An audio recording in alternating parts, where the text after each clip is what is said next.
Salut, aujourd'hui nouvelle vidéo, on se retrouve, alors je suis pas chez moi comme vous pouvez le voir. Je voulais vous présenter une installation solaire, hein. Vous la voyez là ici derrière moi, ainsi que celui-ci. Donc on est chez mes parents, et donc à l'époque c'était équipé, hein, d'un panneau solaire Sonology, donc ils en étaient très contents. Alors sachant que leur consommation électrique n'était pas si énorme que ça, donc ils ont vu quand même assez la différence, mais on a constaté surtout beaucoup de surplus injecté gratuitement dans le réseau. Ça c'était vraiment dommage. Et donc l'idée c'était d'en brancher d'autres, donc deux supplémentaires pour avoir une plus grosse production et utiliser un routeur solaire pour le ballon d'eau chaude. Donc c'est ce qu'on a fait. Et ici je voulais vous présenter quand même l'installation parce qu'elle est assez particulière.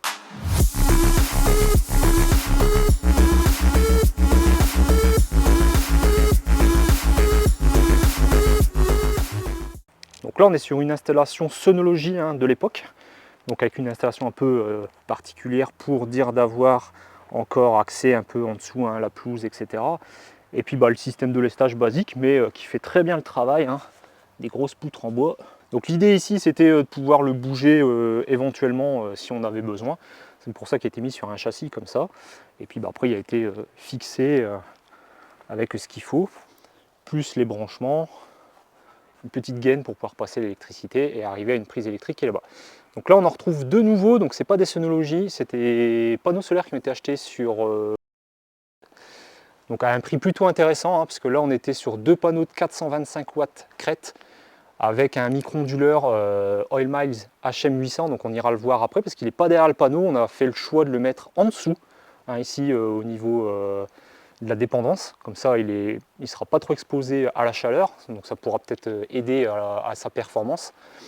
Donc on était sur un tarif d'environ 450-460 euros, donc hors frais de port, donc après il faut encore compter les frais de port. Et au niveau de la structure, je vous filme ça aujourd'hui parce que justement c'est un petit peu particulier, vous pouvez le voir.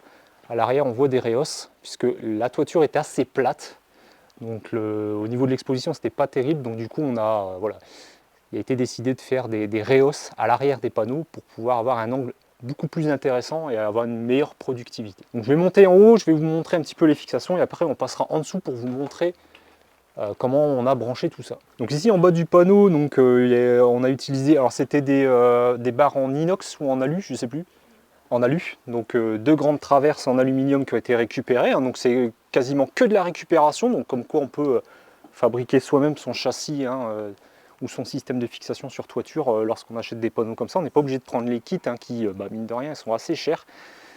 Donc là voilà, quand on est un peu bricoleur on sait faire assez facilement ce genre de choses. Des petites pattes qui ont été mises ici pour l'installation et on les laisse puisque comme ça le panneau ne peut pas glisser. Donc ça a été très, du coup ça a vachement aidé à l'installation des panneaux pour les poser.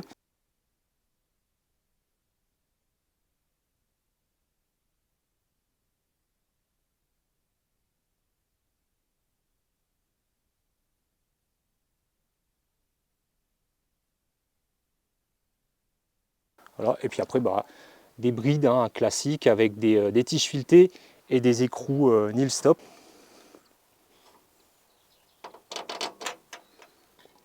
Comme ça se dessert pas. Et après fabrication des pattes ici latérales, un écrou nil stop et une tige filetée classique. Donc ça fait parfaitement le job. Et on va voir les rayos aussi sur le côté, je vais essayer de vous montrer ça. À l'arrière du panneau, voilà. Comme ça on récupère une inclinaison, on va dire standard, comme si on était sur une toiture à peu près classique. Donc ensuite les câbles ils ont été passés en dessous des tuiles, hein, et je vais vous montrer en dessous au niveau des branchements.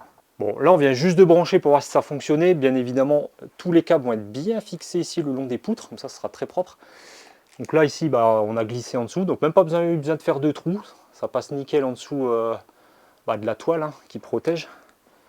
Voilà, donc on a rajouté des rallonges MC4 qu'on a acheté sur Amazon, c'est pas très cher. Et voilà le HM800, donc, qui est donné avec le kit, hein, qu'on a branché, voilà, en MC4 ici.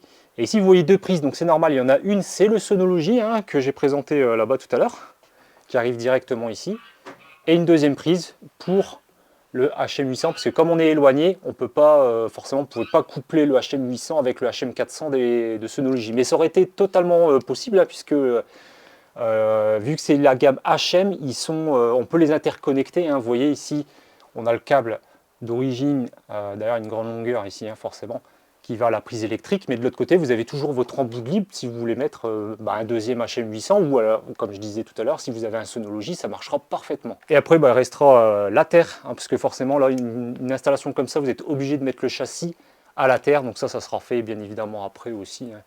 Il n'y a pas de problème, mais voilà, on a tout passé proprement. Pareil, le châssis hein, en alu, on a tout fixé au panneau avec pareil, un câble de terre pour que les panneaux, les châssis et le châssis soient également à la terre.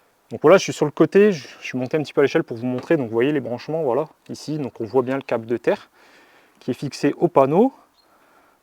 Donc les câbles ressortent tous là-bas. Après on les a passés le long de la traverse en alu. Hein. On a fixé les câbles avec des Riesland, des Colson comme vous voulez. Et puis voilà, on voit un peu mieux les Reos. Voilà.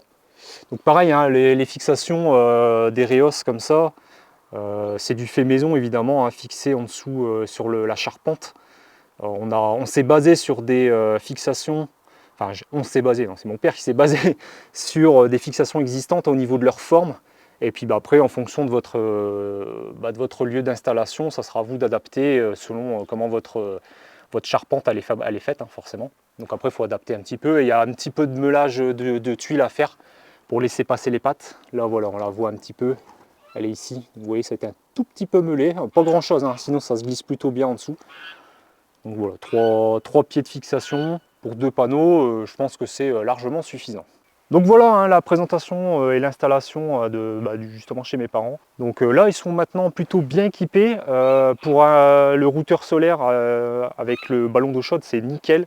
Là ils sont sur une bonne production solaire pour pouvoir se permettre limite même de couper le ballon d'eau chaude la nuit. Il n'y aura plus besoin de le chauffer la nuit en heure creuse. Ça se fera en 100% solaire. Parce que c'est vrai qu'avant, ça fonctionnait mais c'était pas complet. On ne pouvait pas se permettre de recharger complètement, enfin de réchauffer le ballon complètement en full solaire. Il fallait absolument faire le complément la nuit en heure creuse. Là, il n'y aura plus besoin, ça sera parfait. Donc, en plus, l'investissement, honnêtement, est plutôt intéressant hein, si on compare notamment aux Sonology. Après, c'est pas le même système, forcément. Là, il a fallu quand même pas mal de bricolage. Il faut un peu de notion de mécanique, mine de rien. Ça ne sera pas donné à tout le monde. Mais je sais que dans les commentaires, vous êtes quand même pas mal à souvent me faire la réflexion comme quoi les Sonology sont assez chers. Mais il ne faut pas oublier que c'est du plug and play. On déballe, on pose. Et ça fonctionne tout de suite. Là, il y a quand même eu plusieurs jours de travail, hein, ne serait-ce que pour fabriquer le châssis. Alors après, vous pouvez aussi acheter un châssis tout fait, mais ça va forcément allonger votre facture. Il faut compter en général pour 2 panneaux comme ça, il faut compter une centaine d'euros pour une fixation sur tuile ou sur bac acier. Donc voilà, là c'est 100 euros d'économiser ou presque. Hein. Bon, il y a eu un tout petit peu d'achat de matériel pour récupérer les traverses en alu, etc. Mais globalement, on est sur une installation qui a coûté moins de 600 euros pour 2 fois 425 watts crête et le micro-onduleur de 800 watts. Donc franchement, c'est très intéressant. Donc si ça ne vous fait pas peur de bricoler, franchement, ce genre d'installation, c'est parfait. Voilà, donc on se dit à très bientôt pour une prochaine vidéo. Salut tout le monde!